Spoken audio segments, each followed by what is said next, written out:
BA part 3 में पढ़ने वाले सभी बच्चों को जो हिस्ट्री ऑनर्स लिए हुए हैं, एक बार मेरे यूट्यूब चैनल में पुनः वेलकम है। जैसे आज हम लोग यहाँ देखेंगे अध्याय 6 के माध्यम से जो आपके 5वें पेपर से लिया गया है, हिस्ट्री ऑनर्स का है, यानी कि 6ठे अध्याय में 1857 ईस्वी तक भारत में अंग्रेजी साम्राज्य का विस्तार और सुदृढ़ीकरण के बारे में इसमें कई बातें इस अध्याय के माध्यम से दिया गया है, जिसे हम अलग अलग खंडों में बांटने का प्रयास किया ताकि कम समय में आप इसे आसानी से समझने में आपको ज़्यादा सहयोग होगा। और साथ में आप सिर्फ वर्ग व्यवस्था के लिए ही नहीं, बल्कि अगर आप JRF नेट का तैयारी भी करते हैं तो उसके लिए भी आपको काफ़ी यह सुविधाजनक होगा। और इसके साथ साथ आप यदि किसी प्रतियोगी परीक्षा का तैयारी और भी किसी भी तरह का प्रतियोगी परीक्षा की तैयारी करते हैं तो उसमें आपका इतिहास तो बिल्कुल जानना जरूरी है कि इतिहास से ही प्रतियोगिता परीक्षा जो होता है बहुत सहायता मिलता है। तो इस तरह हम इसमें आज यहाँ देखेंगे, इस माध्यम से 6ठे अध्याय के माध्यम से आंग्ल मैसूर के संबंध के बारे में देखेंगे, जिसमें हैदर अली के उत्कर्ष की बात हम समझेंगे। तो इस बातों के साथ साथ सबसे पहले हम इस बात को भी समझें कि 18वीं शताब्दी के अंत में और जैसे 18वीं शताब्दी का अंत होता है और 19वीं शताब्दी का शुभारंभ होता है, इसके दौरान आपको देखने के लिए मिलेगा भारतीय इतिहास में जैसे भारतीय शक्तियों का पतन और नई नई जो शक्तियां थी, इसका एक तरह से उत्थान होते हुए आपके इतिहास में जिक्र मिलेगा निश्चित रूप से। तो साथ में बंगाल का स्थिति आप देखें, इसके पहले के सीरीज में हम लोगों ने देखा था कि बंगाल के बारे में, इसके बाद बिहार के बारे में हम लोगों ने देखा था, उड़ीसा के बारे में देखा था। जो अपनी सत्ता स्थापित करने के बाद अंग्रेजों ने क्या किया कि उनकी दिलचस्पी पूरे संपूर्ण भारतवर्ष पे आने लगा, वे पूरे भारतवर्ष की बात सोचने लगे और उनकी राजनीतिक जो गतिविधि था और ज्यादा तेज होने लगा। ऐसे स्थिति में अंग्रेजों के साथ हम देखेंगे कि बंबई हुआ, मद्रास हुआ, कलकत्ता हुआ, इन तमाम जगहों पर अंग्रेजों की विशेष एक दिलचस्पी मन में आ चुकी थी। और बंबई के आसपास की स्थिति इस प्रकार से होता है कि मराठों का यहाँ प्रभाव बना रहता था पहले से, क्योंकि मराठे वहां पे पहले से बने हुए थे। लेकिन दक्षिण में मैसूर के राज्य जो थे वो अंग्रेजों के चुनौती देने का काम कर रहा था।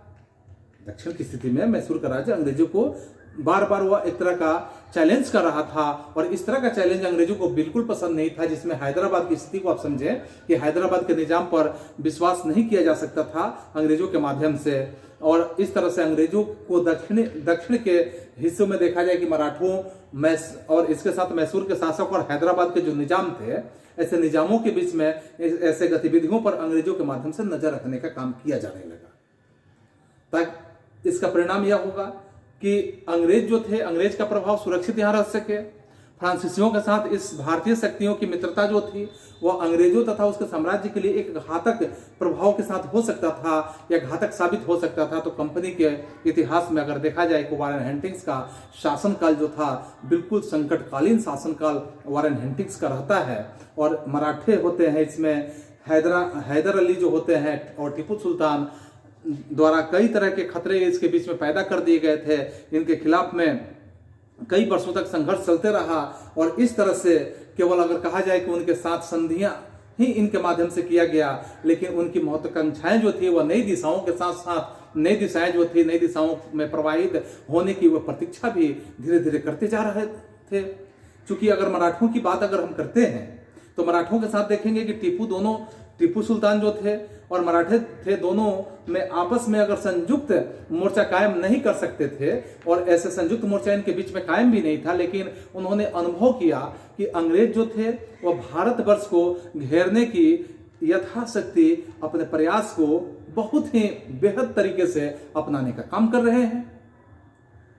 और इस तरह मराठे जो थे विरोधी के रूप में विरोधी दलों में विभाजित स्थिति में बने हुए थे और उनमें आपसी जो पारस्परिक ईर्ष्या था वह कुट के भरा हुआ था, जिसका अगर कहा जाए कि मध्य भारत में उसका प्रधान स्थान यही था। कंपनी के जो विरोधी थे उनमें सबसे अधिक अगर हम देखते हैं तो सबसे अधिक समझौता विरोधी यानी समझौता विरोधी जो होते हैं टीपू सुल्तान अपने रियासत पर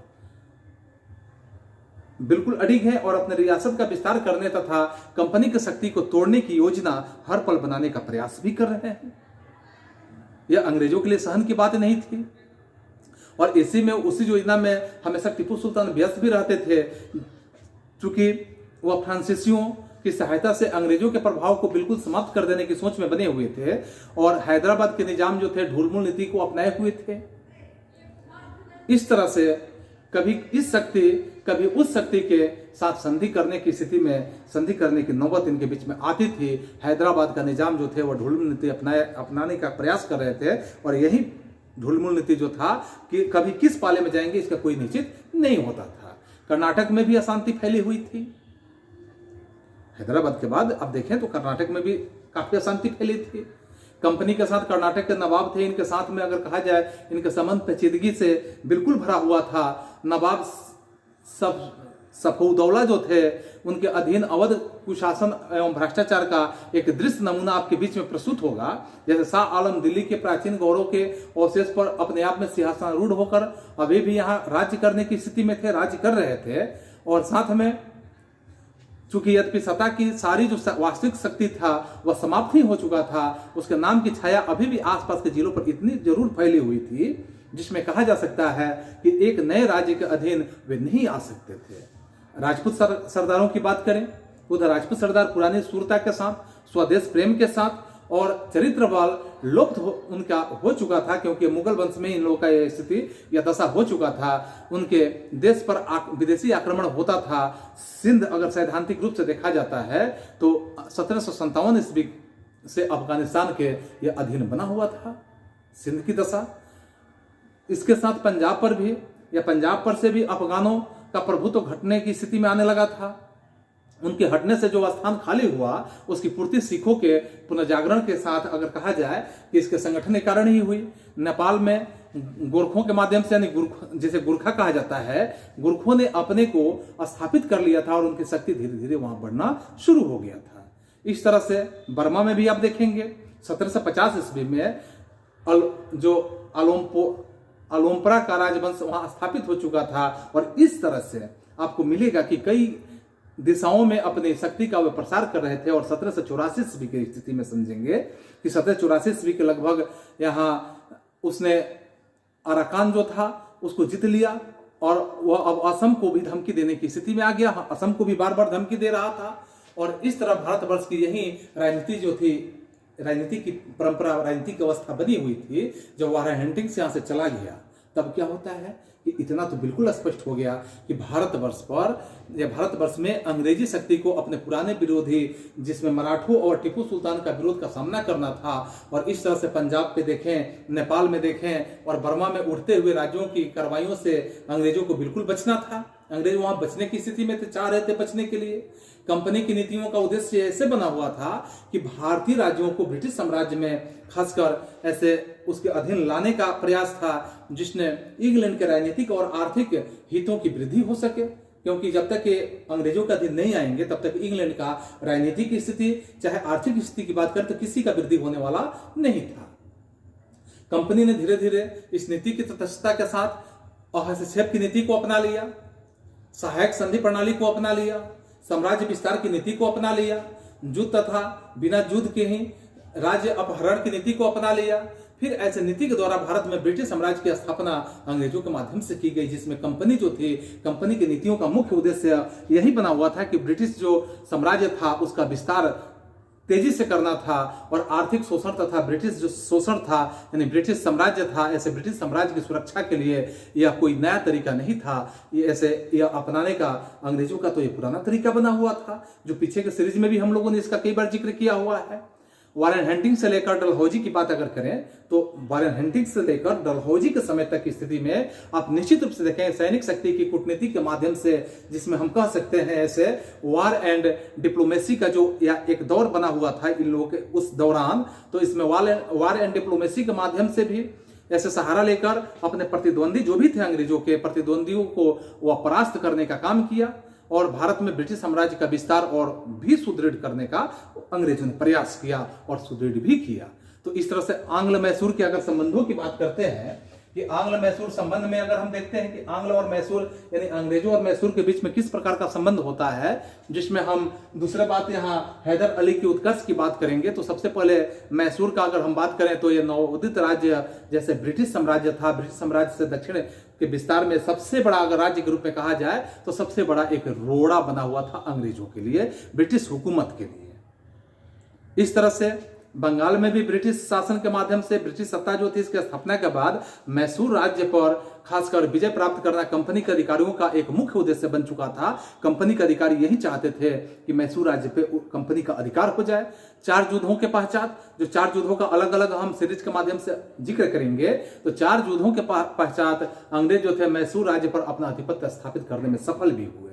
यह 4 युद्ध के रूप में आप देखेंगे कि प्रथम आंग्ल मैसूर युद्ध आपका होगा, द्वितीय आंग्ल मैसूर युद्ध, तृतीय आंग्ल मैसूर युद्ध, चतुर्थ आंग्ल मैसूर युद्ध, जिसका हम इस सीरीज में नहीं बल्कि इसके बाद के सीरीज में प्रत्येक मैसूर युद्ध का जो है आंग्ल मैसूर युद्ध को अलग अलग हम छोटे छोटे बिंदुओं पर रखने का प्रयास करेंगे, ताकि आप आसानी से छोटे छोटे वीडियो के माध्यम से आप इसे देख सकेंगे।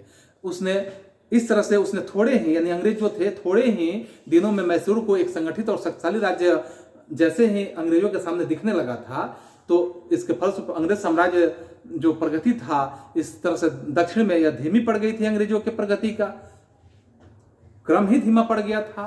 तो जिसमें हैदर अली के उत्कर्ष की अगर स्थिति को समझते हैं, यह धीमा पड़ने का कारण था कि हैदर अली के उत्कर्ष, तो हैदर अली के उत्कर्ष में जैसे हैदर अली का जन्म मैसूर राज्य में ही हुआ था। मैसूर राज्य के जो बुधिकोटा नामक स्थान है, नाम याद रखेंगे, बहुत ही महत्वपूर्ण प्रश्न है कि हैदर अली का जन्म मैसूर राज्य के बुधिकोटा नामक स्थान है, जहां पर 1721 ईस्वी में इनका जन्म हुआ था हैदर अली का। उनके पिता जो थे फतेह मुहम्मद मैसूर के राजा के यहाँ सेना के उच्च पद पर नियुक्त हुआ करते थे। उसी उच्च पद पर वह नियुक्त थे इनके पिताजी।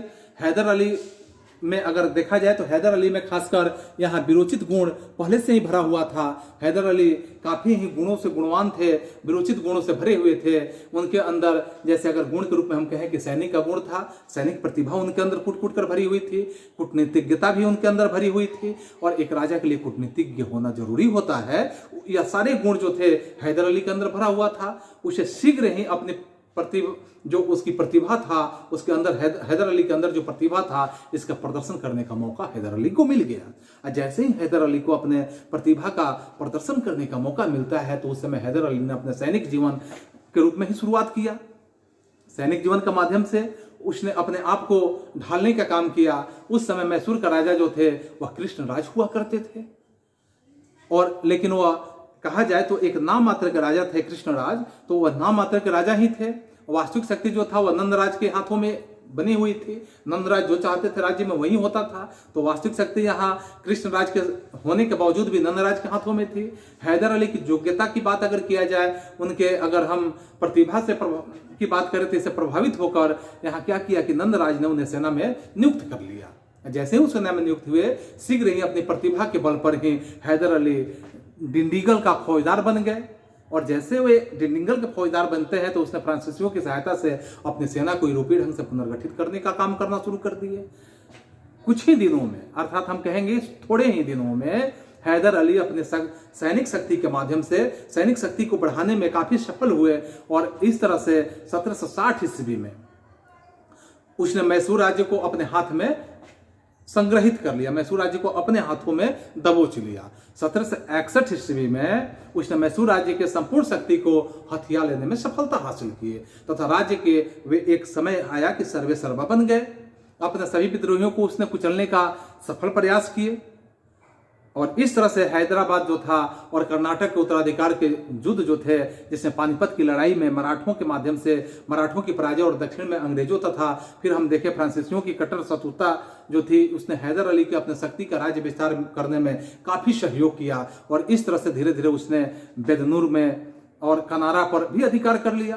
कोचीन तथा पालाघाट के राजाओं ने भी हैदर अली के प्रभुत्व को डर से स्वीकार कर लिया, क्योंकि हैदर अली का प्रभाव बढ़ते जा रहा था। उसने बलापुर जो जगह है, राय दुर्ग है, चीतल दुर्ग है आदि, ऐसे जो भी सरदार थे वहां के सरदारों को आधिपत्य स्वीकार करने के लिए भी मजबूरन बाध्य कर दिया। इस तरह अपने योग्यता और साहस का प्रदर्शन करते हुए हैदर अली एक साधारण स्थिति से उठकर मैसूर राज्य के प्रधान बनने में काफी सफल शासक साबित हुए। अब यहाँ हैदर अली की बढ़ते हुए शक्ति से मराठे और हैदराबाद के निजाम जो थे बहुत ही चिंतित हो चुके थे। मराठों ने उसे परास्त करने को एक तरह से बीड़ा कहा जाए तो बीड़ा उठा लिया और एक तरह का षड्यंत्र रचना शुरू कर दिया, एक योजना बनाया।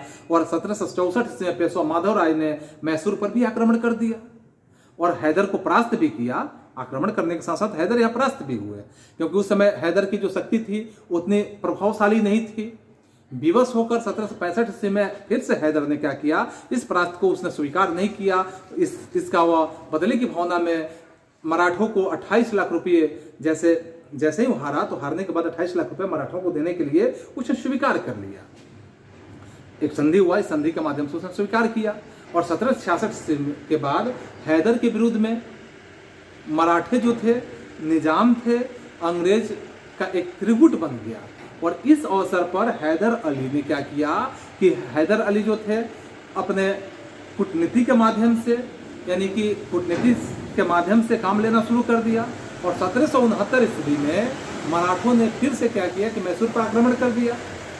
और इस आक्रमण में अंग्रेजों ने मराठों के विरुद्ध हैदर अली की सहायता करने का वचन जो दिया था, तो वचन दिया था, किंतु उसने अपना वचन पूरा नहीं निभाया।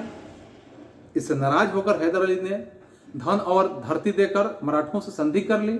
और इस समय ऐसा स्थिति आता है कि इसके पश्चात 1772 ईस्वी में हैदर अली तथा मराठों के बीच में 6 वर्ष के लिए संधि हो जाती है। पेशवा माधव राय जो है, इनके मृत्यु के बाद हैदर अली प्रदेश के आधिपत्य स्थापित कर लेते हैं। और 1776 से 78 ईस्वी में मराठों ने उनकी शक्ति को रोकने का असफल भी प्रयास किया। नाना फडणवीस ने अब हैदर अली के साथ मेलजोल बढ़ाने का भी प्रयास करने लगे और अपने दूत गणेश राय को हैदर अली के पास भेज भी दिए। और 1780 ईस्वी के समय में हैदर अली और नाना फडणवीस के बीच में एक संधि हो जाती है। और इस संधि के माध्यम से हैदर अली से वसूल होने वाली जो चौथ था, बहुत ही अगर समझे कि उसमें कमी कर दी गई। और हैदर अली ने यह वचन भी दिया कि अब भारत से अंग्रेजों को निकाल बाहर करने में मराठों को सहायता भी करेंगे।